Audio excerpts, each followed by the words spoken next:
வணக்கம். இன்றைக்கி வந்துட்டு நம்ம பார்க்க போகிற பதிவு என்னன்னு பார்த்தீங்கன்னா, அனைத்து மனிதர்களும் வந்துட்டு நம்முடைய அன்றாட வாழ்க்கையில் வந்துட்டு தெரிந்து கொள்ள வேண்டிய ஒரு விஷயத்தை வந்துட்டு இந்த பதிவில் வந்து நம்ம பார்க்க போகிறோம். அதுக்கு முன்னாடி நம்முடைய சேனலை சப்ஸ்கிரைப் பண்ணாதவங்க நம்ம சேனலை சப்ஸ்கிரைப் பண்ணுங்கள். நம்முடைய வீடியோ எல்லாமே பிடிச்சிருந்துச்சுன்னா நம்ம வீடியோவுக்கு லைக் பண்ணுங்கள். உங்களுடைய கமெண்டுகளையும் பகிர்ந்து கொள்ளுங்கள். சரி, வாங்க இன்றைக்கி நம்ம வீடியோக்குள்ளே போவோம். ஏற்றத்தாழ்வு அப்படின்னு நம்ம எல்லார் வாழ்க்கையும் தெரியும். ஏற்றத்தாழ்வுங்கிறது வந்துட்டு வசதியில் வந்துட்டு இல்லை.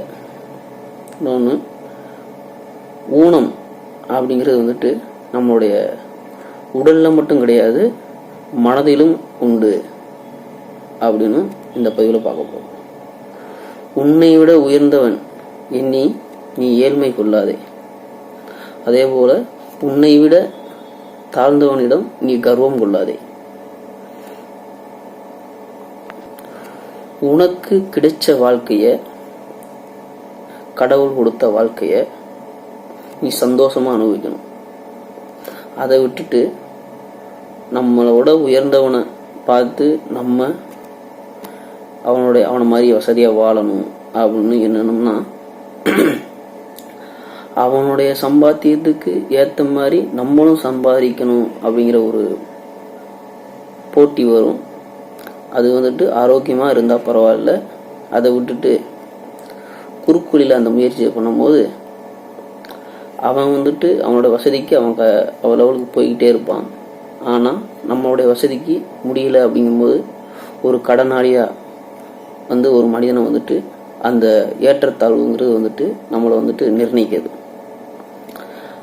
அந்த வசதியானவனை பார்க்கறத விட்டுவிட்டு நம்மளை விட நமக்கு கீழே வாழ்கிற, அதாவது ஏழ்மையான மக்களை பார்த்துட்டு அவங்களோட நம்ம சந்தோஷமாக வாழ்கிறோம், இது கடவுள் கொடுத்த வாழ்க்கை, இது போதும் அப்படின்னு நினச்சி சந்தோஷமாக வாழ்ந்தாலே ஒரு சாதாரண நடுத்தர மக்களுடைய வாழ்க்கை வந்துட்டு ஒரு சீராக நல்லபடியாக போய்கிட்டு இருக்கும். அதுக்காக நம்ம வந்து வாழ்க்கையில் முயற்சியே பண்ணாமல் இருக்கக்கூடாதுன்னு சொல்ல வரல, முயற்சியும் பண்ணணும்.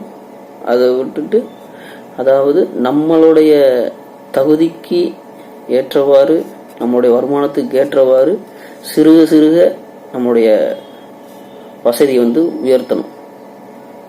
அதுதான் வந்துட்டு ஒரு கடனாளியாக இல்லாமல் மனிதனுடைய முன்னேற்ற பாதைக்கு நம்மளை கூட்டு செல்லும். இங்கே வந்து பிறக்கிற அனைத்து குழந்தைகளுமே வந்துட்டு பணக்கார குழந்தையாக பிறக்கிறதில்ல, இறக்கும் பொழுது அனைவரும் ஏழ்மையாக மறைஞ்சதும் கிடையாது. அதே போல் அனைத்து குழந்தைகளும் ஏழ்மையாக மட்டும் பிறந்து வசதியாக வாழாத குழந்தைகளும் இல்லை, வசதியாக வாழ்ந்து ஏழ்மைக்குள்ள தள்ளி இறந்தவர்களும் இல்லாதவர்களும் இல்லை. எல்லாமே வந்துட்டு நம்மளுடைய முயற்சியில் தான் இருக்குது. முயற்சி நல்வழி நல் ஒழுக்கத்தில் தான் இருக்குது அப்படிங்கிறத வந்துட்டு நம்ம எல்லாருமே வந்துட்டு புரிஞ்சுக்கணும். பணக்கார மனிதன் வந்துட்டு நம்மளோட உயர்ந்த மனிதன், அவனோட நம்ம அதிகமாக சம்பாதிக்கணும் அப்படின்னு மட்டும்தான் பார்ப்போம். ஆனால் ஏழ்மையான மக்கள் வந்துட்டு நம்மளோட பணக்கார மக்கள், அவர்களுக்கும் மேலே உள்ள நட்சத்திரத்தையும் நம்ம பார்க்க முடியும். அதனால் நம்ம வந்துட்டு முயற்சியை வந்துட்டு எப்பயுமே கைவிட்டக்கூடாது. நம்ம முயற்சியை வந்துட்டு எப்பொழுதுமே வந்துட்டு வானளவுக்கு வச்சுக்கணும். அப்போ தான் நம்ம முயற்சி வந்துட்டு ஜெயிக்க முடியும். முயற்சியும் இருக்கணும், அதோடைய செயல்பாடுகளும் இருக்கணும். அப்போ தான் வந்துட்டு நம்ம வந்துட்டு முன்னேற முடியும். உதாரணத்துக்கு ஒரு ஏணிப்படி இருக்குன்னு வச்சுக்கலாம். அந்த ஏணிப்படி வந்துட்டு நம்மளை வந்துட்டு மேலே உயர்த்துறதுக்கும் பயன்படும், கீழே இறக்குறதுக்கும் பயன்படும். அதை நம்ம எப்படி நடைமுறையில் கொண்டு வர்றோம் அப்படிங்கிற பொறுத்து தான் அது வந்துட்டு நம்மளை வந்து வழிகாட்டும். சரிங்களா? அதை வந்துட்டு சரியான தேர்வு செஞ்சு நம்ம கடந்து செல்லணும். இதைத்தான் வந்துட்டு ஏணிப்படி மூலமாக நம்மளுக்கு வந்து வாழ்க்கை வந்துட்டு உணர்த்துது. அதே போல் பாதைகள் வந்துட்டு நிறைய இருக்கும். ஆனால் அதில் வந்துட்டு நம்ம தேர்ந்தெடுத்து போகிற பாதை தான் வந்துட்டு மிகவும் முக்கியம். அந்த பாதை நல்ல வழியை நமக்கு காட்டுமா இல்லை தீய வழியை காட்டுமா அப்படிங்கிறத வந்துட்டு தேர்வு செஞ்சு நல்ல பாதையை நம்ம வந்துட்டு செலக்ட் பண்ணி போகணும். அதுதான் வாழ்க்கை. இங்கே வந்துட்டு ஏற்றத்தாழ்வு அப்படிங்கிறது வந்துட்டு ஜாதியிலையும் மதத்திலையும் பணத்திலையும் அப்புறம்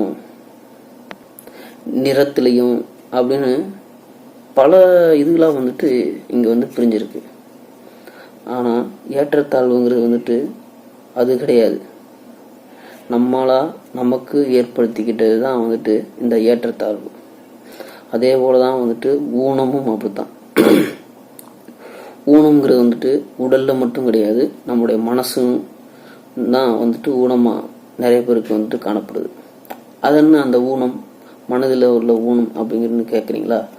அந்த மனதில் உள்ள ஊனம்ங்கிறது வந்துட்டு இவன் வந்து தாழ்ந்தவன், இவன் வந்து அந்த மதத்தை சேர்ந்தவன், இவன் வந்துட்டு அந்த ஊருக்காரன், இவன் வந்து பக்கத்து நாடு அப்படின்னு, இவன் வந்து வட இந்தியாக்காரன், இவன் வந்து தமிழன் அப்படின்னு ஒரு சில வேறுபாடுகளை வந்துட்டு நம்ம மனசுக்குள்ளே பதிச்சுக்கிட்டு வாழ்கிற வாழ்க்கையும் வந்துட்டு ஒரு ஊனம் தான் சொல்லுவேன். இவன் பணக்காரன், இவன் ஏழை அப்படின்னு எந்த இடத்துலையும் பார்க்காம வாழ்கிறது தான் ஊனமற்ற வாழ்க்கை. இதை வந்துட்டு ஐயா முத்துராமலிங்க தேவர் அவர்கள் வந்துட்டு அவருடைய பொன்மொழியிலேருந்து ஒரு அழகான வரியை வந்துட்டு சொல்லியிருக்காரு.